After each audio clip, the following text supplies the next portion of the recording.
Non, mais ce sont les habitudes, monsieur le conseiller général. Hein. Vous dit ça pendant 11 ans, la même personne. Monsieur le maire. Tout à fait. Et si vous voulez faire une demande de maire honoraire, quelle est la garantie justement de ne pas payer les pénalités par rapport à la conclusion de la délibération? Parce qu'on a 156 000 en nombre de perdre, hein, 154 000 euros. Alors c'est très simple. On paye déjà environ 30 000 euros cette année de pénalité, sans être carencé. D'accord? Le minimum de carence sera x2, donc 60 000 euros. Vous faites le calcul sur 4 ans. Non, ça fait 200 ans. Vous êtes sûr de ça? Vous êtes sûr 100 fois? Sûr et certain. C'est les chiffres qui nous sont donnés par la DDTM et la préfecture. Donc on fait une opération blanche et on permet aux promoteurs de pouvoir construire plus vite et d'améliorer, de créer, de prendre en compte les demandes d'amélioration par les riverains. Hein.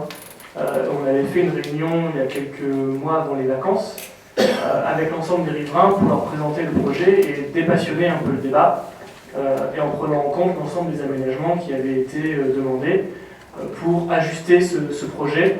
Le but étant quand même de dégonfler un peu l'idée, le bailleur étant Filogia Entreprise, qui est quand même un bailleur très sérieux. Donc il y aura un contrat de fait pour cette garantie, c'est ça? Oui, ce sont des procédures qui sont légales et qui sont prévues par les textes. Hein. Enfin, sur ça, il n'y a pas de problème. Hein. C'est pas une big, on s'est réveillé un matin en disant... On va faire Place Guérin, la même chose à Place Guérin. Monsieur le maire, Monsieur Ségard. moi, ce qui m'inquiète dans cette délibération, c'est que, en accordant un prix bien inférieur au prix des domaines, est-ce que ça ne va pas créer jurisprudence pour les prochains acquéreurs qui, eux, vont venir réclamer un prix bien en dessous du prix des domaines, et où là, vous aurez quand même du mal à répondre. Ou même pour un particulier aussi. À un, je le fais, et à l'autre, je ne le fais pas. Ouais, même pas. Ça, c'est quand même un mauvais signal. Alors, c'est pas à un on fait, à un on fait pas. C'est à un moment donné, on va devoir payer très cher les pénalités de la loi SRU. Vous avez vu les projets de loi qui ont été passés, les lois qui sont passées au Parlement, les pénalités vont être multipliées par 5, au-delà des carences. Je vous laisse faire le calcul. On a plutôt intérêt à se dépêcher pour remplir un minimum et faire preuve de bonne volonté sur ce point. Après ces 3 années là, que je vous ai expliqué pourquoi, mais dans le passé, on a fait preuve de bonne volonté.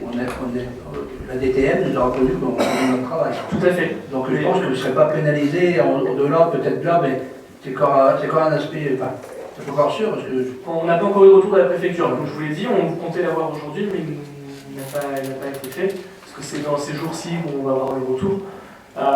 Si vous voulez, c'est vraiment une opération blanche hein, qu'on fait au point de vue économique. On est même gagnant en fait, au point de vue financier, vu qu'on met en réserve de l'argent et que les voiries sont prises intégralement par le promoteur. C'est aussi simple que ça, c'est une sorte de petit exercice comptable, hein. Je pense que M. Bouchel peut le comprendre. Mais sur ça, c'est pas un signal. Le signal qu'on envoie, c'est surtout à la préfecture pour leur dire attention, vous avez vu ce qu'on fait, on ne prend pas 150 000 euros, soyez un peu gentils avec nous et ne nous carencez pas à hauteur de 3, 4, 5 pour non-respect des objectifs triennaux. Carencez-nous au minimum légal. Je pense qu'il faudra bien expliquer aux narquoises et aux narcos cette délibération au niveau pédagogique, parce que c'est pas facile même pour nous de comprendre cette délibération. Tout à fait. Et expliquer pourquoi on a justifié le prix de 26,34 et on est passé à 11 euros le carré. Et c'est pour ça que les conseils municipaux sont filmés et mis sur YouTube, et on invitera l'ensemble des Marquois à pouvoir expliquer cette conversation qui, je pense, est assez claire, et le public ici présent a pu comprendre les tenants et les aboutissants. Et je suis d'accord avec vous, c'est pas facile, j'ai même mis moi beaucoup de temps avant de bien comprendre le pourquoi du comment, mais au final, par un simple jeu mathématique et calcul, on s'aperçoit que c'est la seule solution possible. Voilà. Ceci étant dit, s'il n'y a pas d'autres remarques sur ce point, je vous propose de passer au vote. Qui vote pour? Qui s'abstient? Qui vote contre? Monsieur Ségard. Je vous remercie. Alors, les délibérations étant finies, nous passons aux communications diverses et variées que je souhaite porter à votre attention, comme en chaque fin de conseil. Tout d'abord, vous avez pu le voir, on récupère la salle Est pour en faire le CCAS. Hein. Donc les services municipaux travaillent, ils font un travail d'excellente qualité pour permettre d'avoir un CCAS permettant d'accueillir les Marquois dans des bonnes conditions. On en profite pour mettre la mairie aux normes PMR. Voilà. Donc on suit en effet des travaux qui pouvaient être prévus auparavant sur ça. Également, nous avons étendu les horaires de mairie, les horaires d'ouverture de mairie, afin que les Marquois n'aient plus à poser une après-midi ou une demi-journée de congé pour venir en mairie. Le mardi midi, la mairie étend ses horaires et est en continu, grâce aux agents, et je les en remercie, et le jeudi soir, jusqu'à 18h30, ce qui permet donc à tout à chacun de pouvoir venir remplir ses démarches sans avoir à poser des jours de congé ou de RTT, ce qui me semble une démarche un minimum audacieuse pour une commune de 10 000 habitants. Également, je souhaitais donc revenir sur la directive, on en a parlé. Hein. Merci Monsieur le Conseiller Général d'avoir apporté ce sujet sur la table. Vous m'aviez d'ailleurs, Monsieur Perron, demandé, sollicité un local municipal pour pouvoir vous réunir. J'attendais le conseil municipal pour que tout le monde ait les mêmes informations. Donc j'ai bien su votre courrier et je m'excuse du fait de vous avoir répondu un tout petit peu hors délai, vu que vous aviez écrit le 23 juin, nous l'avions reçu quelques jours après, et que je vous avais répondu le 2 septembre. Normalement on a 2 mois pour répondre, mais les vacances obligent, les services étaient pas forcément en effectif complet. J'étais pas en vacances. Mais bon, comme vous les prenez hors saison, c'est dans la joie des retraités, que voulez-vous. Nous avons donc proposé aux 2 groupes d'opposition, comme le prévoient les textes, 2 créneaux horaires pour recevoir et pour tenir une permanence pour recevoir la population marquoise, qui est somme toute le droit de l'opposition, et j'y suis extrêmement favorable. Ces créneaux horaires que j'avais préconisés étaient le mardi de 11h30 à 13h30, jour du marché, et le jeudi de 16h30 à 18h30. Je vous rappelle que la loi nous indique que il faut avoir 4 heures de permanence pour les groupes d'opposition. Voilà, dans les communes de moins de 10 000 habitants et de plus de 3 500 habitants, la mise à disposition d'un local administratif commun aux conseillers n'appartenant pas à la majorité municipale peut être, dans la mesure compatible avec l'exécution des services publics, soit permanente, soit temporaire. Dans ce dernier cas, en l'absence d'accord entre le maire et les conseillers intéressés, la durée de mise à disposition ne peut être inférieure à 4 heures par semaine, dont 2 heures au moins pendant les heures ouvrables. Donc vous avez vu, on met ces 2 heures au moins pendant les heures ouvrables, on met 4 heures pendant les heures ouvrables. La répartition du temps d'occupation du local administratif, mise à la disposition des conseillers minoritaires entre leurs différents groupes, est fixée d'un commun accord. En l'absence d'accord, le maire procède à cette répartition en fonction de l'importance des groupes. Voilà les textes qui régissent les communes de moins de 10 000 habitants. C'est donc dans cet esprit que je vous avais proposé de répartir 2 heures chacun, une juste répartition. On aurait fait 2h23 pour votre groupe, monsieur le conseiller général, et 1h37. 2h30. J'ai calculé. Et 2h37 pour votre groupe, monsieur Boucher. Voilà, donc j'ai estimé qu'on pouvait faire 2 heures et 2 heures parce que c'est quand même un peu plus pratique. Voilà. Vous n'avez pas estimé, c'est la loi. Mais en cas de non-accord entre les groupes, monsieur le conseiller Pour général. atteindre du nombre d'élus, c'est la loi. Maintenant, la question que je pose, on est quand même plus de 10 000 habitants maintenant, parce que vous avez touché la DSU là. Donc vous êtes plus de 10 000. Donc pour moi, c'est un local à temps complet. Alors, je vous remercie d'avoir porté ça sur la table, monsieur le conseiller général, puisque c'est ce que vous me disiez dans un petit PS. Ça n'a pas de rapport avec notre parti politique. Voilà. Voilà. Alors, qui disait en effet la même chose, c'est-à-dire que la ville de Marcq touche la DSU pour plus de 10 000 habitants et que donc une commune de plus de 10 000 habitants, il doit donc y avoir un local permanent pour les groupes d'opposition. Et vous me disiez donc en post-scriptum, je viens de recevoir votre courrier du 11 septembre. Vous m'autorisez à lire le PS ? du 11 septembre 2014. Bien sûr, je n'accepte pas votre décision, vos petits arrangements, entre guillemets, avec l'autre liste d'opposition, entre parenthèses 6, ne nous concernent pas, ne nous concernent pas, entre parenthèses, ont-ils fait une demande, j'en doute, et en plus, ils sont moins nombreux que nous. Fermez la parenthèse. J'attends, monsieur le maire, une réponse favorable, sinon on ira au tribunal administratif. Ceci étant dit, je souhaite... On a des spécialistes ici. Voilà, porter à votre attention que la famille Perron et les tribunaux actuellement, c'est pas forcément le bon plan. Je porte également votre attention que la dernière fois que la commune a été mise au tribunal administratif pour une procédure, c'était quand M. Delreve, ici présent, a signé à votre place un refus de permis de construire et que ça avait coûté à la commune 1 500 €. Je pense que vous n'êtes pas très heureux avec le tribunal administratif et c'est pour ça que je vais vous faire lecture de ce qui... C'est pour ça que je porte à l'attention du conseil municipal ce point. C'est pour ça que je vais vous porter lecture de la jurisprudence sur ce point, parce qu'en effet, on peut s'interroger sur plus ou moins de 10 000 habitants. Et on a ici quelques précisions. L'article R2151-2 du CGCT précise que le chiffre de la population qui sert de base à l'application du présent code est celui de la population totale obtenue par addition au chiffre de la population municipale de celui de la population comptée à part. On est d'accord sur le principe, ce qui nous fait les chiffres qu'on connaissait au 1er janvier 2014, 9 992 habitants, qui a servi, au janvier 2013, pardon, qui a servi de base à l'élection municipale, ce qui fait que nous sommes 29 et pas 33. Sur ce point, le chiffre de l'article R2121-4 du CGCT précise que le chiffre de la population auquel il convient de se référer pour l'application des dispositions du présent code relatif au fonctionnement du conseil municipal, donc au groupe d'opposition, est celui de la population municipale authentifiée, prise en compte lors du dernier renouvellement intégral du conseil municipal.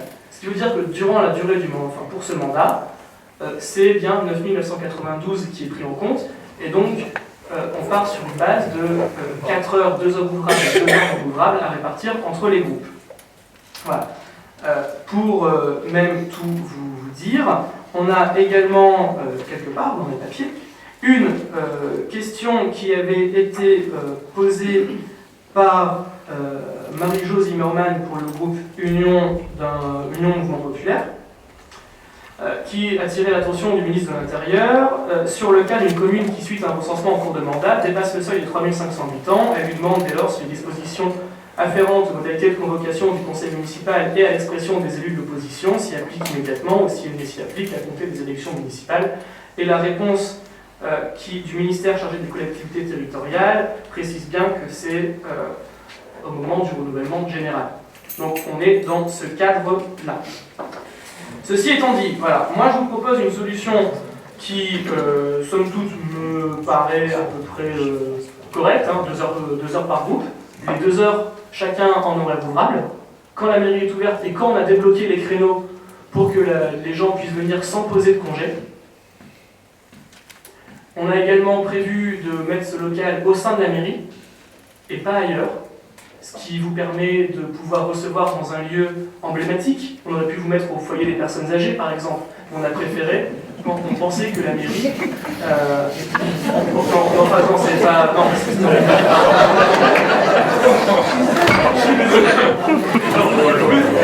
Autant que taquin que là, c'est vraiment pas exprès. Je suis pas comme ça, les missionnaires. Je suis en activité. On va... Il y a des cheveux blancs. Il y a des cheveux blancs. J'ai des cheveux blancs, monsieur le conseiller municipal délégué. Bon, blague à part. Voilà. En fait, le service de la mairie, tout simplement, pour vous laisser l'usage des photocopieuses et de l'ordinateur qui est déjà dans le local. Voilà, c'est aussi simple que ça. On a pensé que c'était plus facile pour vous de cet endroit-là. Donc, maintenant, c'est à vous de voir. Je vous rappelle que si vous n'êtes pas d'accord, comme il le stipule les textes, c'est le maire qui, en dernier recours, décide. Et ma décision sera 2 heures chacun. Votre décision, c'est pas 2 heures chacun. C'est au prorata du nombre d'élus, votre décision. On va mettre une boiteuse. Bon, C'est comme ça. alors, Vous voulez pas, ben moi non plus. Moi, vous voulez jamais rien. donc, ce que je vous propose, c'est que sur la base de ces 4 heures, qui représentent la loi. Vous voyez entre les deux groupes d'opposition, vous essayez de vous mettre un minimum d'accord, sachant que les deux créneaux sont mardi 11h30, 13h30 et jeudi de 16h30 à 18h30. Et à partir de là, si vous voulez prendre 2h et 23 minutes, c'est à vous de savoir sur quel créneau vous voulez récupérer les 23 minutes. Mais ce ne seront pas les agents qui vont mesurer. 4 heures. Il y a 8 élus d'opposition. Ça fait bien une demi-heure par élu, c'est pas plus ça que ça. Non, il faut le faire au pourcentage, monsieur le conseiller général. Le pourcentage, c'est 2h23. Oui, 1h37. Vous calculez bien, monsieur Boucher. Voilà. Bon, après, c'est du détail puéril. Hein. C'est mesquin. Je vais faire ça 2 heures et chacun 1 heure à chaque créneau horaire. Si vous voulez, enfin, moi, il n'y a pas de souci. Hein. Ça, vous vous mettez d'accord sur ça. Hein. Moi, j'ai fait un courrier, monsieur le maire, vous l'avez J'ai reçu. bien reçu votre courrier, monsieur Moi, Boucher. je ne peux pas faire le créneau de 11h30 à 13h30 le mardi puisque je travaille. Par contre, 16h30, 18h30, je dis ça me conviendrait bien. Mais le mardi, je ne peux pas, je travaille. Monsieur le maire, si je ne vous ai pas répondu en temps et en heure, c'est parce que nos courriers se sont croisés. Mais j'ai bien compris, et c'est pour ça que je l'aborde ce soir, pour que tout le monde puisse se mettre d'accord dans un esprit de transparence et de... Je n'ai pas fait une permanence de 20h30 à 13h30. Bah, écoutez, hein, C'est pareil, je crois. je pense qu'avec voilà, ces créneaux horaires, je peux vous dire que les Marquois commencent à s'habituer à ces créneaux et viennent de plus en plus nombreux lors de ces permanences. Nous avons en tout cas la possibilité, monsieur le conseiller général. Bon, je vous remercie. Voilà. Donc moi je demande, sinon tout le monde exige leur orateur de grève.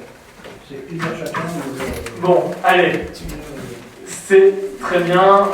Disons qu'on est le 23, on se fait jusqu'au début, enfin la fin du mois de septembre, pour vous mettre d'accord et qu'on fixe les nouveaux horaires, afin qu'on puisse les publier au 1er octobre. Cela vous convient-il?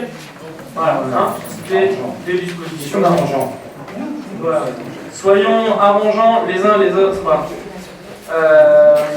Petit point également sur le géolage, monsieur Martin, parce qu'on a quelques événements qui arrivent qui sont pas mal intéressants. Oui, donc ce qui arrive, c'est la rencontre de la nouvelle municipalité le 8 et 9 novembre. Derrière, il y aura également le 21 mars une fête bavaroise. Donc, à savoir, on a la chance d'accueillir des gens de Haïbar qui vont participer à cette fête. Merci beaucoup. J'en profite pour vous dire que la municipalité de Haïbar en entier sera présente le week-end du 8 et 9 novembre. Et je vous invite tous et tous à venir participer. Ils assisteront au concert qui est donné par l'orchestre de Douai. Le Cap Calaisie, pardon, qui dit des bêtises. Voilà. Qui est un vrai orchestre symphonique et qui donc sera un ensemble assez sympathique à suivre. Et donc vous êtes bien sûr, en tant qu'élus, toutes et tous invités. Et en parlant de musique, on a un concert ce samedi qui est également très intéressant. Je vous invite toutes et tous à suivre. Pour revenir également sur RFF, vu que la voie va être ouverte, hein, la voie circulation, on attend les retours de RFF sur des ventes de terrain à proximité des voies. On attend l'estimation des domaines, ils sont un peu longs à donner leur accord.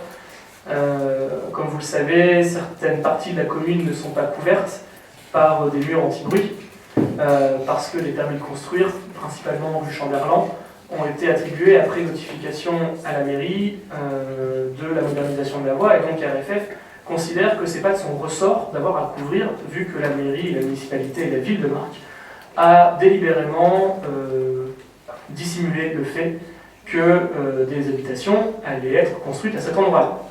Ce qui nous met... Non, monsieur le maire, je n'ai pas parlé. Bon, écoutez, je vous dis... était bien construit quand on a eu une réunion avec RFF là, pour la ligne. Et tous les permis de construire qui étaient en cours ou avant, et comme c'était déjà construit, donc c'était valable, jusqu'au mois de juin, je ne vais plus dire l'année, mais 2013, je ne sais plus, 2012, sont pas retrouvés à la mairie, on peut retrouver les dates. Hein.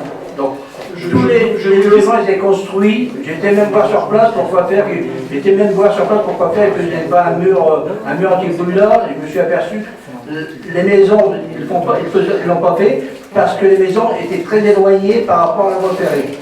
Voilà. Et les maisons existaient quand on a... Monsieur Martin. Alors non, Tous les gendarmeries, lui. Je pense qu'il faut aller faire un tour dans l'arc et on ne parle pas peut-être de la même chose. Oui, oui, je connais la Excusez-moi, monsieur Perron. Je suis déjà, en plus, vous savez, je suis venu 3 ou 4 fois dans votre bureau pour en parler, sans avoir eu avec un certain nombre, à la fois l'association qui était tenue par monsieur Sauban, d'abord la première, puis après à titre individuel, et après un point de vue collectif avec un ensemble de riverains. D'accord?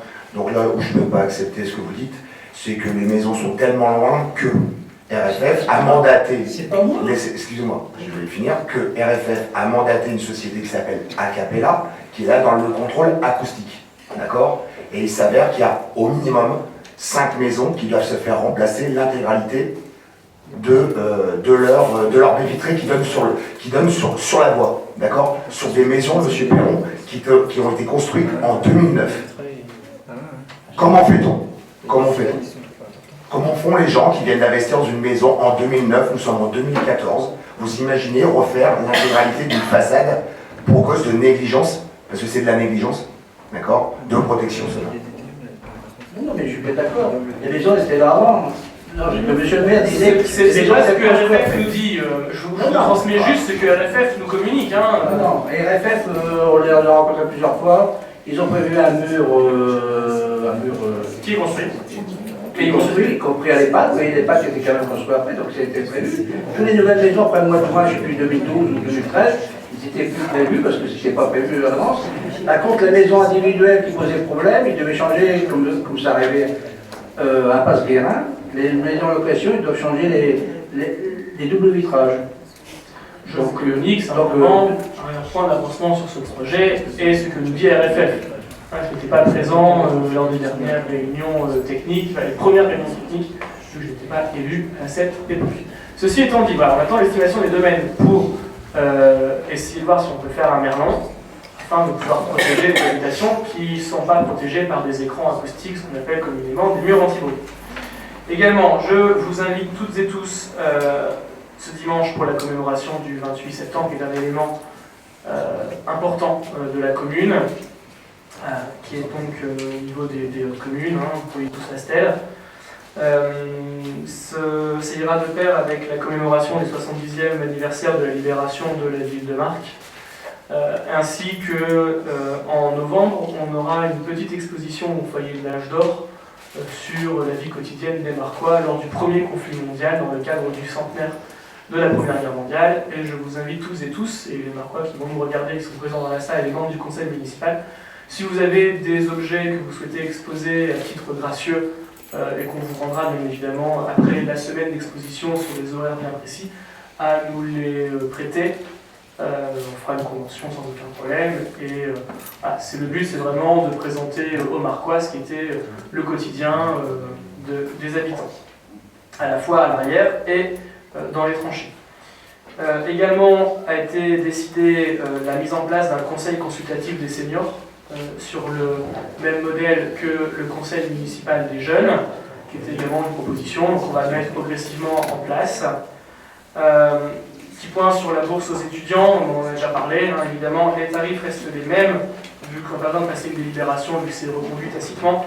65 € pour les études supérieures à Calais, 90 pour Boulogne, Dunkerque, Saint-Omer, 125 pour Lille et 160 pour les autres départements ou les étrangers. On est à plus de 200 étudiants qui peuvent en bénéficier cette année. Voilà. Également, j'attire votre attention sur la procédure d'attribution des subventions aux associations. Pour l'attribution des subventions 2015 aux associations, une nouvelle procédure a été mise en place. Les associations qui sollicitent une subvention municipale devront compléter un dossier de demande et y joindre un certain nombre de documents indispensables. Les dossiers seront contrôlés par le service municipal des fêtes et un collège d'élus examinera les demandes et fera des propositions qui seront ensuite examinées en conseil municipal. Les dossiers de demande ont été transmis aux associations et doivent être retournés complets pour le 15 octobre 2014. Notez bien, monsieur le conseiller général, si vous voulez faire financer le Parti socialiste de Marie. Nous mettrons fin à tout conflit d'intérêts, comme vous avez pu le voir. Peut-être quels sont les données sur les financements de parti compte tenu de votre responsabilité. C'était une boutade, monsieur Delbrel, mais je le prends comme ça, vous inquiétez pas. Il n'y a pas eu de Big Bang, vous savez. Ah, Vous avez eu quand même un antécédent assez important avec Urba, me semble-t-il. Non, mais c'est beaucoup moins. Allez, on va pas commencer à alimenter de qui a fait le plus de tournements de fonds possible. Bref, l'idée est, comme vous avez pu le voir, que nous mettons fin à toute prise illégale d'intérêt et tout conflit d'intérêt, puisque lorsque des membres d'associations qui sont au CA, ces associations sont présents lors de la salle du conseil municipal, on leur demande de sortir, comme ça doit être le cas, et de la même façon, des associations qui font les demandes et qui seront examinées par des comités consultatifs dont sont membres des personnes présentes dans l'association. Imaginons au hasard Madame Louchet pour le judo ne pourra pas participer à ces commissions, c'est somme toute assez logique. Voilà. De la même façon, il en sera de même pour les agents de la mairie qui ont des intérêts quelconques dans une association, que ce soit président, secrétaire ou trésorier. Un point également sur la taxe communale sur la consommation finale d'électricité, de son petit nom, la TCCE. La loi numéro 2010-1488 du 7 décembre 2010, portant nouvelle organisation du marché de l'électricité, ce qu'on appelle NOME, a institué un nouveau régime de taxation de la consommation d'électricité, créant notamment à compter du 1er janvier 2011 une taxe communale sur la consommation finale d'électricité qui se substitue à l'ancienne taxe sur les fournitures d'électricité. Cette taxe repose sur les quantités d'électricité consommées par les usagers, avec un tarif de référence exprimé en euros par mégawatt-heure, sur lesquels les communes ont la possibilité de déterminer un coefficient multiplicateur. Je vous apprends rien, mais c'est souvent la petite taxe déguisée sur votre facture d'électricité pour le public qui nous regarde, pour les élus, je suis sûr que vous connaissiez déjà ce système. Ce coefficient multiplicateur peut être actualisé en proportion de l'indice moyen des prix à la consommation hors tabac. Il doit être voté par le conseil municipal avant le 1er octobre de chaque année pour une prise d'effet au 1er janvier de l'année suivante. L'arrêté du 8 août 2014 fixe à compter du 1er janvier 2015 la limite supérieure du coefficient multiplicateur de la taxe à 8,5. C'est la limite autorisée par la loi, 8,5. La collecte et le contrôle de la taxe peuvent être confiés à la Fédération de l'énergie 62 qui reversera à la commune 97% du produit de la taxe perçu sur le territoire de la commune. Dans ce cas, le coefficient multiplicateur doit être fixé à 8,5. On met le taquet obligatoirement si on passe par la FDE. Le coefficient multiplicateur appliqué sur la commune depuis le 1er janvier 2012 est de 7. Les communes avoisinantes comme Calais, Arles, Coulogne appliquent actuellement un coefficient de 8,44. Ils ont prévu d'actualiser ce coefficient à 8,5 au 1er janvier 2015. Celui des communes adhérentes à la communauté urbaine de Dunkerque, la CUD, Dunkerque, Gravelines, Grande-Sainte, s'élève à 7,9 et ne sera pas actualisé au 1er janvier. Le gain annuel pour la commune, si le coefficient multiplicateur est actualisé à 8,5, est estimé à 40 000 €, soit un impact financier annuel d'une vingtaine d'euros par ménage. C'est-à-dire que si on met à 8,5, les ménages paieront 20 € en plus leur électricité par an. Cependant, lors de ma campagne électorale, je me suis engagé à tout mettre en œuvre pour donner du pouvoir d'achat aux Marcois, ce que j'ai entrepris avec la baisse de la part communale de la taxe d'habitation. J'ai donc pris la décision de ne pas proposer l'augmentation de ce coefficient et de le maintenir à 7, contrairement à ce qui se fait ailleurs, entre parenthèses. Nous, l'année dernière, on a fait la même chose. Ben, je grand bien vous en soit donné. Et vous avez baissé la taxe d'habitation, mais vous l'avez augmenté à Cap-Calaisie. Vous avez remarqué que je ne porte pas de moustache. Je ne suis pas président de Cap-Calaisie, monsieur le conseiller. Vous aviez été également élu communautaire. Mais si, l'année précédente. Vous étiez vice-président. Oui, mais... Bon, dans le rapport d'activité, il y a votre photo. Ah, j'ai pas voté, là. Bon. Et donc, vous pouvez savoir qu'une fois que les décisions sont actées en bureau, même si on n'est pas d'accord, il y a un effet de vote de la majorité. Ceci étant dit, autre point, l'OMS, les nouveaux statuts de l'Office municipal des sports sont en cours d'élaboration. Ceux-ci prévoiront que chaque groupe d'opposition soit représenté au sein du conseil d'administration. Madame Delcroix pour le groupe de Serge Perron, étant membre au titre de sa participation au comité consultatif sport, on suppose qu'elle désire participer à l'OMS. Est-ce que vous confirmez, Madame Delcroix? Oui, monsieur le maire. Je vous remercie. Un poste est cependant disponible au titre des membres associés pour le groupe de monsieur Bouchel. Donc, monsieur Bouchel, si vous désirez nous le communiquer, c'est pas une délibération, hein, mais vous réfléchissez calmement, voilà, hein, l'élu que vous aurez désigné pour siéger à l'OMS. C'est pas l'organisme mondial de la santé. Voilà. Autre petit point sur la taxe d'aménagement et le maintien du taux actuel à 4%. Je vous rappelle que la taxe d'aménagement est une taxe qui est réclamée suite à la réalisation de travaux soumis à permis de construire ou à déclaration préalable. Je vous informe que j'ai décidé de maintenir le taux actuel de la part communale de la taxe d'aménagement, fixé à 4%, contrairement à d'autres communes de l'agglomération qui ont augmenté à 5%, Coulogne et Blériot notamment. Ça permettra évidemment de ne pas taxer en plus les Marquois, toujours dans cette optique de redonner du pouvoir d'achat quand on le peut. Voilà. Et je tenais également faire une communication pour passer aux questions diverses que vous m'aviez transmises, monsieur le conseiller général. Je souhaite vous informer en tant qu'assemblée délibérante que j'envisage de mettre fin au détachement de monsieur Gérard Bode, attaché principal sur l'emploi fonctionnel de directeur général des services. Monsieur Gérard Bode est détaché sur cet emploi par arrêté perso 2012 AP 0721 du 20 juillet 2012 depuis le 1er avril 2012. Cet arrêté fait suite à l'arrêté 2002 AP 0602 du 3 juin 2002 pour une période de 5 ans à compter du 1er avril 2002 et à l'arrêté 2007 AP 0418 du 13 avril 2007 pris pour une durée de 5 ans à compter du 1er avril 2007. La présente information est faite dans les conditions prévues par l'article 53 de la loi du 26 janvier 1984 et cette mesure prendra effet au plus tôt le premier jour du 3e mois suivant la présente information, soit le 1er décembre 2014. Ceci étant fait, je vous propose de passer aux questions. Et on ne peut rien dire, là, monsieur. Non, c'est une information, une communication. C'est scandaleux ce que vous venez de faire, là. C'est scandaleux. C'est une communication, monsieur. Non, mais c'est scandaleux. Vous verrez un DGS, vous verrez le DGS adjoint, vous verrez plusieurs personnes sur les mêmes, vous coupez les têtes, là. Quand je vous ai rencontré dans mon bureau, au lendemain des élections, avec monsieur Lefebvre qui était témoin, votre premier adjoint, vous m'avez dit, il n'y a pas de chasse aux sorcières. Qu'est-ce qui se fait aujourd'hui, monsieur le maire?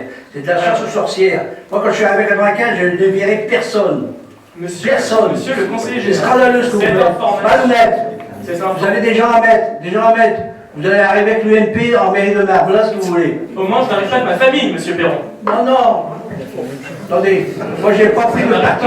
Je n'arrive pas avec ma famille, monsieur Non, le conseiller général. attendez, vous allez arriver avec des gens du UMP, avec un directeur de cabinet de l'UMP, etc. Monsieur le conseiller général, nous n'avons pas les moyens. C'est scandaleux. Dans la commune de Non, Marne. on a plus de 10 000 habitants maintenant. Nous n'avons pas, de la commune de Marne, les moyens de se payer un directeur de cabinet. Non, vous avez les moyens de vous acheter une télévision, tout ça, mais c'est pas possible. C'est scandaleux ce que vous faites. Allez, ça n'est pas comme ça. Je vous rassure, Pas de chasse aux sorcières, monsieur Lefebvre. Qu'est-ce que vous avez dit à l'époque? Alors, pas de chasse aux sorcières. Alors, qu'est-ce qui se passe aujourd'hui? monsieur... C'est Madame le... C'est vous qui commandez ou c'est Madame le maire qui commande? Madame la maire, excusez-moi. Qui commande? Je vous rassure, c'est moi qui commande. Non, parce que vous, monsieur le conseiller général. Et Madame votre adjointe a dit l'inverse. Mais non, Madame l'adjointe est dans cette parce que c'est pas fini, délégation. les coupeurs de tête, c'est pas fini. Alors, je n'ai pas fini, je le sais. Je vous en prie, monsieur le conseiller général, dites-moi une personne que j'ai mis au plateau. Donnez-moi un nom. Madame Touré, monsieur Bott pour l'instant. Les dots arrivent.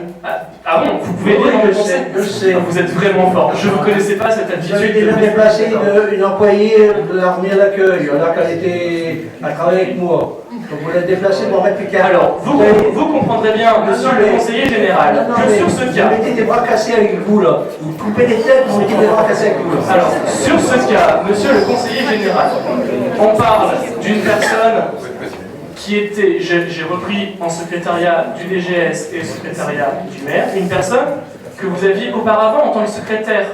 Donc vous ne pouvez pas me dire qu'elle n'est pas compétente, vu que vous l'avez gardée pendant de nombreuses années en tant que secrétaire. Oui, mais elle avait demandé à travailler à mi-temps, à 20 heures. Elle ne travaille plus à mi-temps maintenant. Non, mais elle a même demandé d'être mise en disponibilité pour maladie professionnelle et tout ça.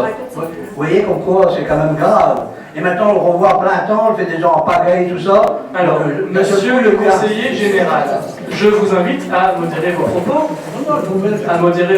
Vu que cette séance est filmée et que tout mensonge que vous faites à l'égard du personnel c'est pas des mensonges, je subodore, monsieur le conseiller général. Je subodorais mal, monsieur le maire. Pourra être retenu contre vous, vu que c'est filmé et qu'on ne pourra pas dire j'ai entendu dire que, il paraît que. Vous l'avez dit. Je le dis, et c'est la vérité. Très bien. Ceci sera donc filmé et mis en... Voilà. Pour revenir également sur ce cas, vous pouvez peut-être un minimum intellectuellement comprendre que je ne désire pas... il y a peut-être un petit problème de compatibilité à avoir une personne qui est de la famille d'un de vos anciens adjoints en tant que secrétaire particulière du maire. Ça paraît pas totalement illogique de faire en sorte qu'il n'y ait pas... De toute façon, elle n'a rien demandé, elle a fait son travail. Bah, c'est pour ça qu'on l'a gardée, qu'on l'a mise à l'accueil, et dans l'accueil, elle est très contente, a priori. Ouais, Dieu sait. Bon bah voilà. Si les gens sont contents parce que vous voulez que je vous dise... Vous faites des polémiques pour rien, monsieur. Et il y a même des gens maintenant qui veulent aller à l'accueil quand vous avez fait des ouvertures d'horaire, alors qu'avant, ils ne voulaient pas y aller. Bah, c'est-à-dire que les agents sont contents d'être avec la nouvelle municipalité, je vous remercie de le souligner. Et on va pas mal. Alors, s'il vous plaît, oui, c'est ce que je suis en train de faire, monsieur le conseiller général. Et retournant en presse, on a eu, vous en aurez aussi. Ah bon, très bien. Alors, concernant la télévision, si vous êtes élu ou élu dans 6 ans, elle restera là, je vous rassure. Elles sont trop vieilles, je change de raison. Ah bon, très bien. Ok, ceci étant dit, je tiens également à souligner certains points. Peut-être Madame Conly qui veut prendre la parole. Moi, j'admets pas quand M. Perron, vous dites que M. Dumont de la famille a placé à la mairie, alors que c'est ce que vous avez fait. Écrasez, écrasez.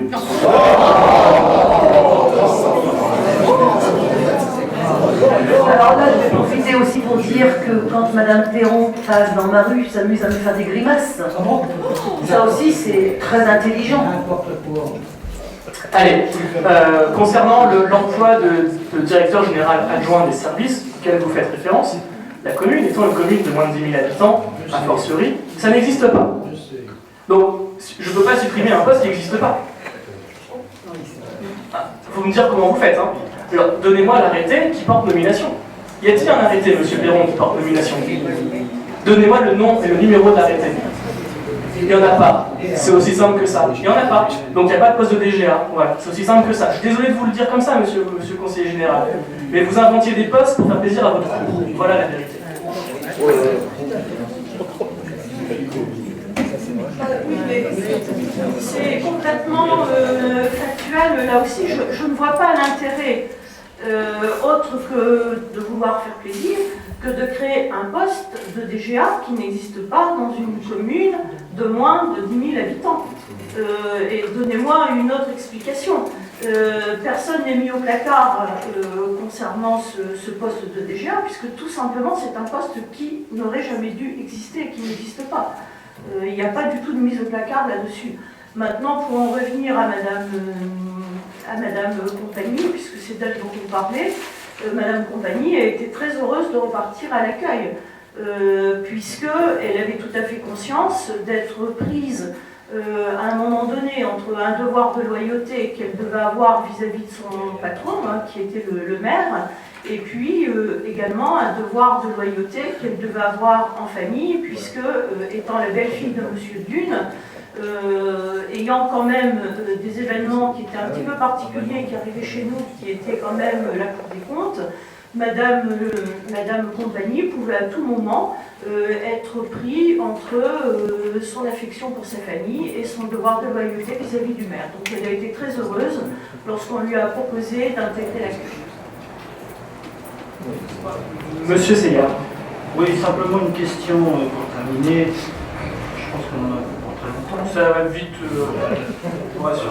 Simplement, j'aimerais savoir au niveau de la licence 4 qui a été fournie au comité des fêtes, quand une association a besoin de faire des événements, est-ce que la licence 4 du comité des fêtes est accessible aux différentes associations? Non. Ou est-ce que les autres associations qui éventuellement versent de l'alcool fort devraient avoir une licence 4? Est-ce que par exemple la buvette du foot, il y a une licence 4? Comme par hasard. Alors, pour faire un point sur la licence 4, laissons au foot ce qui appartient au foot. Non, mais enfin, Non, mais je savais que c'est quand même un lieu de sport, donc je vois bien la question. Alors, pour parler de la licence 4 communale qui appartenait à Madame Beaugrand au comité des fêtes précédemment, il a été transmis, comme nous l'avions demandé et comme l'avait dit l'avocat de Madame Beaugrand, Monsieur Maître Antoine de Guine, au nouveau comité des fêtes et de la culture. C'est Madame Louchet, ici présente, qui a passé sa formation avec brio, avec la note de 19 sur 20, félicitations Laurence, et qui donc, à partir de dans 10 jours, pourra l'utiliser de façon pleine et entière. C'est le cas des bénévoles en général, monsieur le conseiller général. Il faudra que je te présente à la pour pouvoir utiliser la licence. Excusez-moi, je peux donner une délégation. Ah bon? J'ai fait ma formation et je peux donner une délégation. Une fois que je suis joignable et que je suis présente dans les 5 minutes qui suivent, je peux signer un papier comme si je peux, pour une raison ou une autre, ne pas être présente. Merci Madame Boucher pour cette précision, somme toute utile. En ce qui concerne le football, disons que je n'ai pas les éléments sûrs et certains en ma possession pour pouvoir vous donner une réponse fiable, mais qu'on travaille sur la question. Ceci étant dit, je pense que j'ai fait à peu près le tour des points communication diverses. Donc on arrive aux questions que vous m'aviez envoyées, monsieur le conseiller général, ainsi que votre groupe, la liste de continuons ensemble. Monsieur Bouchet, si vous avez également des questions à mettre à l'ordre du jour la prochaine fois, n'hésitez pas. Voilà. La première question concernait la ZAL Pascal ou Léonard de Vinci. Des échanges de... Donc je lis le texte de la question de monsieur Perron. Hein. Des échanges de... Je vous rassure pour l'assistance, c'est bientôt fini. Des échanges de courriers ont eu lieu en ce début d'année entre la mairie et M. Caudron, chirurgien dentiste. Celui-ci souhaiterait acheter du terrain sur la ZAL, qu'on appelle le terrain Le Franc, afin d'étendre le pôle santé. Nous avons répondu à M. Caudron en lui faisant une proposition financière. Question, qu'en est-il de ce projet? La réponse que je peux vous fournir aujourd'hui est que, pour rappel, la commune a été contactée en février 2014 par le cabinet Caudron afin d'acquérir environ 3000 m² du terrain communal situé rue Léonard de Vinci, ancien terrain Le Franc, d'une surface totale de 10 500 m². Depuis, j'ai rencontré le docteur Knockhart, qui souhaite également réaliser une maison médicale sur ce terrain, ainsi que M. Clouet, directeur de France Dépannage, qui souhaite quant à lui délocaliser son activité de garagiste sur une partie de ce terrain. La réalisation de ces trois projets complique la vente du terrain, car il faut aboutir à un aménagement cohérent, avec des contraintes financières différentes pour chacune des parties. En outre, M. Clouet souhaiterait revendre à la commune son terrain situé à Rue-de-Calais. Une demande d'estimation de celui-ci est en cours depuis fin juillet, qui retarde un peu les discussions. Pour information, le garage est visité le 24 septembre par les domaines, c'est-à-dire demain. Toutefois, ces projets sont toujours en cours d'actualité, je vous rassure, monsieur le conseiller général. Sachez qu'aucun des projets n'est remis en cause et que les élus et les services font le maximum pour faire aboutir au plus vite ces trois beaux projets structurants de notre commune et que les prix de vente des terrains seront les mêmes pour tous. Oui. Voilà, même pour tous, ça m'étonnerait. Là, on ne va pas l'acheter. Donc, écoutez, si je vous le dis... Non, mais attendez que je vous explique. Ah bon, d'abord, expliquez-moi. Monsieur Caudron, quand il est venu nous voir, il avait un projet, qui était toujours là. Donc 3000 m², je pense que c'est assez bien. Et il avait un projet surtout de sortir sa voie privée, vers la rue Léonard de Vinci, ce qui permettait une meilleure circulation, parce que c'est vrai que quand on sort de là, c'est pas bon. C'est pas remis en cause. Bon, ça c'est bon. Deuxième projet, trois projets, vous dites. Oui, le médecin veut acheter derrière. Bon, ça ne rapporte pas de problème. Par contre, M. Clouet, bon, si c'est pour mettre son garage, je veux bien, mais si c'est pour mettre des voitures, je ne trouve pas le lieu idéal. Je vous rappelle, parce qu'on était là avant, je vous rappelle que M. Clouet, oui, a proposé un terrain en fond de salle, avec la loupe, on a fait la transplaque, oui, a proposé à M. Terrain un terrain, zone des dunes à Calais, pour faire ses dépôts de voitures, à un prix plus que raisonnable, c'était moins cher qu'à Marc. Eh bien, je peux vous dire qu'il n'a rien voulu du tout. Il veut le terrain pour rien. Il veut vous racheter son bâtiment, qui est déjà plus que pollué. Donc j'espère que l'estimation des domaines tiendra compte et que ce ne sera pas la mairie à payer l'aide de pollution comme il chante partout. On en a déjà parlé, je pense. Non, mais il chante partout que c'est la mairie, c'est vous qui allez payer la dépollution. Écoutez, l'estimation des domaines et demain, je ne peux pas m'engager sur ce qui va être fait ou pas. Non, mais attendez, on ne va pas payer une dépollution à la place des autres. Donc lui, il voudrait faire un échange et puis mettre toute cette face à loge. Ce qui serait quand même malheureux, c'est d'avoir une décharge de voitures à cet endroit-là. Mais nous sommes d'accord, monsieur le conseiller général, et d'où l'intérêt d'essayer d'articuler ces trois projets ensemble. Maintenant, si on a 2 sur 3 qui se font, il y en aura 2 sur 3 qui se font, on gardera la parcelle de terrain. Le but n'est pas de vendre à tout prix. On n'est pas à la recherche de liquidité absolument dans la minute. Hein. Et nous, on avait proposé à M. Caudron 50 € le mètre carré. Ça m'étonnerait que M. Clouet achète ses terrains à 50 € le mètre carré. Ce que je vous dis, ce que je vous redis, c'est que le prix des terrains, comme c'est le même terrain, sera le même pour l'ensemble des acheteurs. Enfin, je ne peux pas vous dire mieux. C'est bon, c'est assez clair. Parce que M. Clouet, non seulement il fait comment ça s'appelle, sur Boulogne, il fait des voitures qui sont... Des dépannages. Des dépannages voitures, et puis il faut rien voiture. D'accord. Il travaille pour Boulogne. Il travaille aussi dans le secteur ici. Donc, le problème, c'est qu'à Boulogne, il n'y a pas de terrain. Donc, il y avait l'obligation d'avoir un terrain. Donc, le problème, c'est qu'ils ramènent toutes les voitures sur main. Pendant un moment, ils avaient mis tous derrière la mairie, tout ça, on ne pouvait plus passer. Donc, non, mais ce que je vous dis, c'est que de toute façon, on n'est pas dans une optique d'absolument lui vendre ou lui racheter son terrain. C'est juste qu'on essaie de trouver une solution un minimum intéressante et intelligente qui part du même projet que vous aviez, c'est-à-dire de déménager le garage du centre-ville qui empêche les stationnements et qui, quand même, somme toute, un bel espace à pouvoir réutiliser ensuite. On partage le même. Non, l'espace, je ne le partage pas. Moi, l'espace est ici devant la place. Vous avez l'espace qu'il faut pour faire des commerces et tout ça aussi. C'est notre projet. Si, il fera partie d'une autre discussion. Ah, mais ça. Oui, non, mais comme vous devez peut-être le savoir, vous êtes un lecteur attentif de la presse, nous envisageons de lancer des consultations pour réaménager la place de l'Europe d'ici à la fin de l'année. On lance les premières bouteilles d'ici à la fin de l'année et les Marquois pourront choisir le projet qu'ils préfèrent. C'est bien. Donc, on se retrouve sur ce terrain, le franc, qui n'est pas dans une optique de le vendre à tout prix. 3 projets sont encore en cours de discussion. Je ne peux pas dire beaucoup plus parce qu'il n'y a pas vraiment grand-chose d'abouti pour le moment. Ce sont des discussions. Voilà. C'est pour faire un point d'étape. Je pense que le point d'étape a été fait. Je vous propose de passer à votre deuxième question, si vous êtes d'accord. Parfait. Qui concernait l'urbanisation des cœurs d'îlots. Alors, nous avons l'obligation de construire dans les cœurs d'îlots... Votre question, hein. Je dis votre question. Donc, nous avons l'obligation de construire dans les cœurs d'îlots entre la rue du 28 septembre et la rue de Calais. Un projet de ZAC est à l'étude, ainsi que la désignation d'un professionnel pour le rachat des terrains. Les procédures sont-elles toujours en cours? Voici votre question.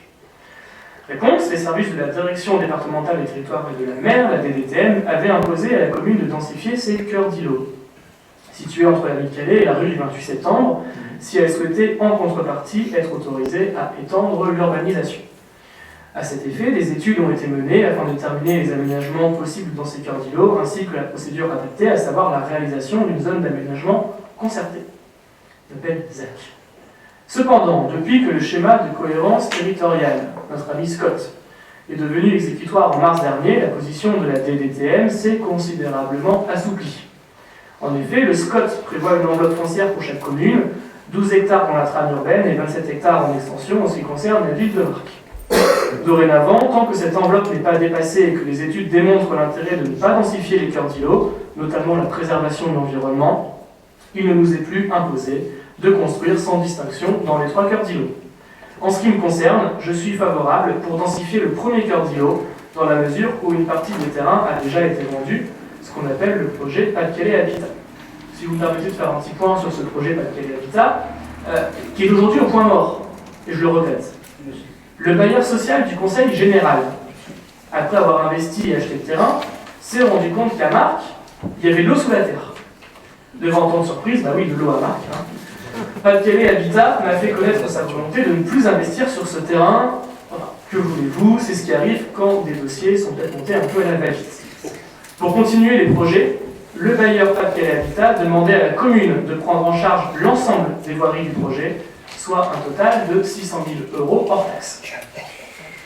Vous comprenez bien que dans ces conditions, la commune ne peut supporter une telle opération.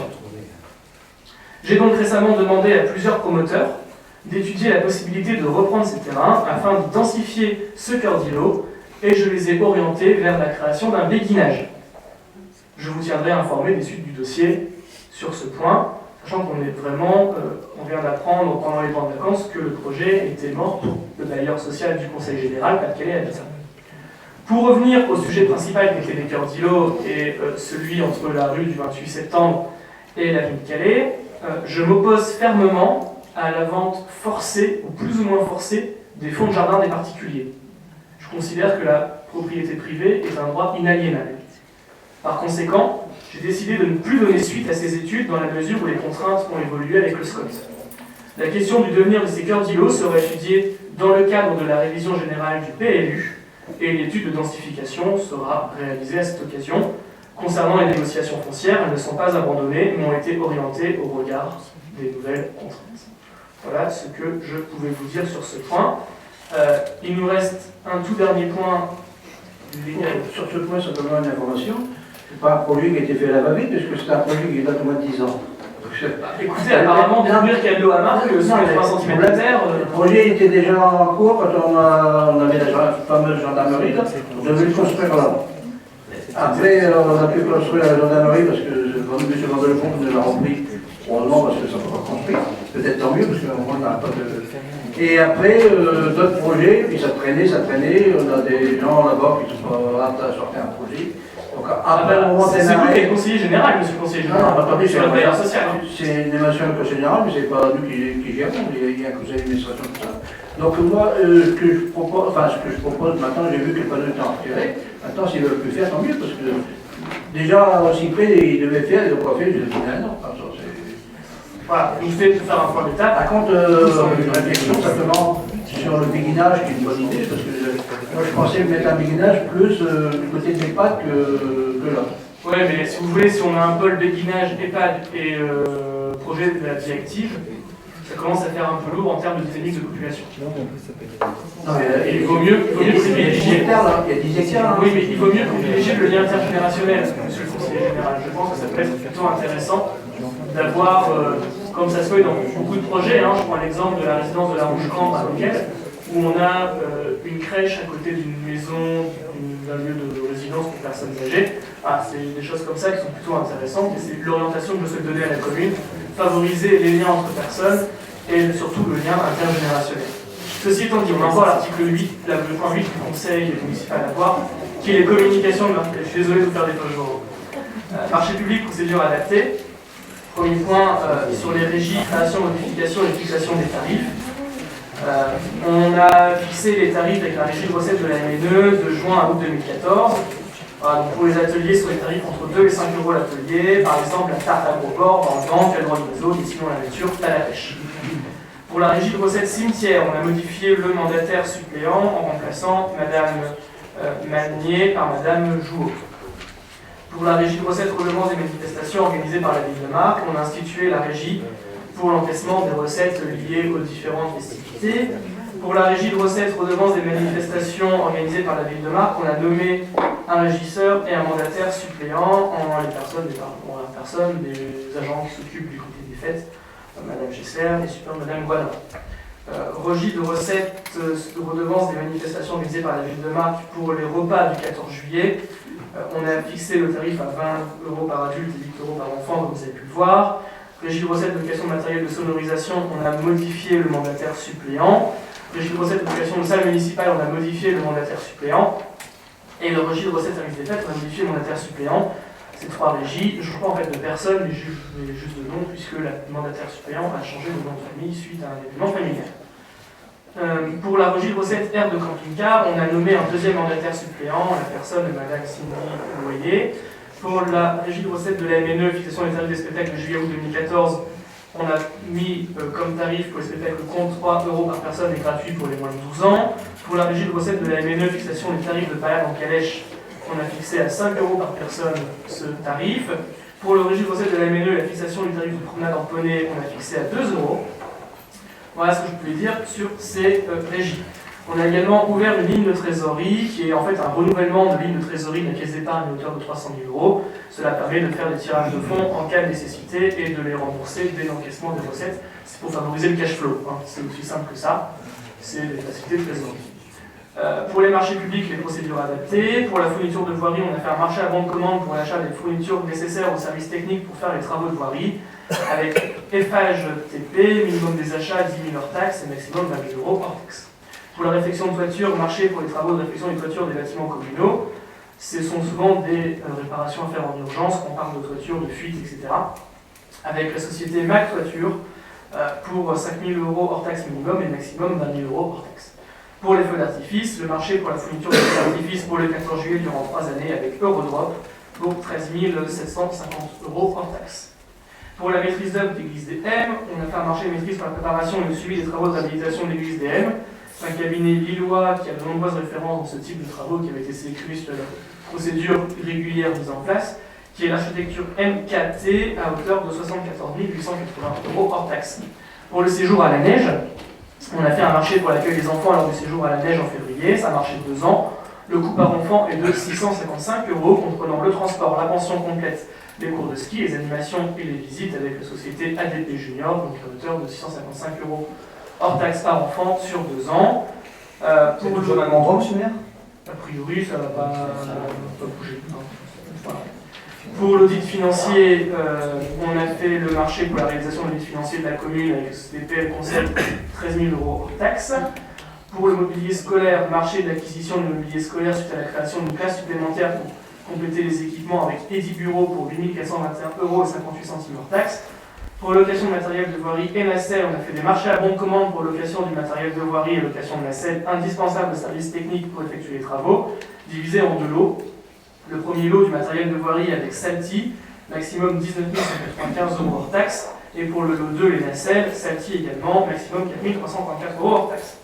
On a également passé un marché pour les bacs pour collecte des ordures ménagères, marché d'acquisition des bacs de collecte des déchets ménagers destinés à être distribués aux nouvelles habitations avec Plastique Omnium pour 7 537 € et 25 centimes hors taxe. Je termine. La fourniture de produits laitiers, marché à bon de commande pour la fourniture des différents produits laitiers dans les écoles maternelles de la commune, yaourts, et chocolatés et fromage. Durée du marché 3 ans maximum pour un montant de 47 670 € 60 centimes hors taxe, donc sur 3 ans pour la société BRAC. Et enfin, les travaux d'entretien de réfection de voirie. Marché à bon de commande pour la réalisation de travaux de voirie, de postes de signalisation au marquage au sol et de location de matériel de voirie avec chauffeur, par exemple des grues et des néveleuses.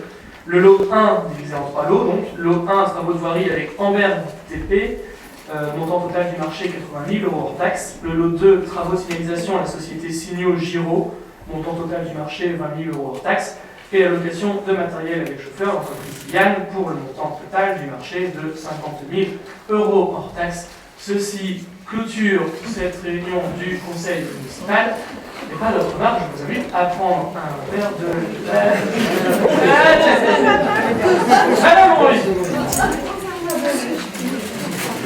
Lors de votre premier conseil municipal, vous avez signé une charte d'équité. Je voulais savoir si aujourd'hui vous aviez l'intention de la présenter à M. Émile. C'est une très bonne remarque.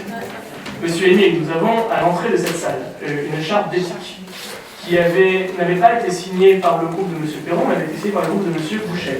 La question est donc, Mme Brandy, je pense que vous l'avez compris, désirez-vous signer cette charte d'éthique? Il faudrait au moins que j'en prenne connaissance. Oui, tout à fait. Tout à fait, mais on ne va pas signer tout de suite. Donc on doit pouvoir avoir un document. Tout à fait, on vous transmet un document pour les plus brefs délais. Il est écrit là-bas si vous voulez. Je préfère avoir le document que Allez, il n'y a pas de souci. On vous enverra une photo de ce document avec grand plaisir, monsieur Émile. Merci à tous. On vous invite à prendre le verre de l'amitié à la sortie de ce conseil.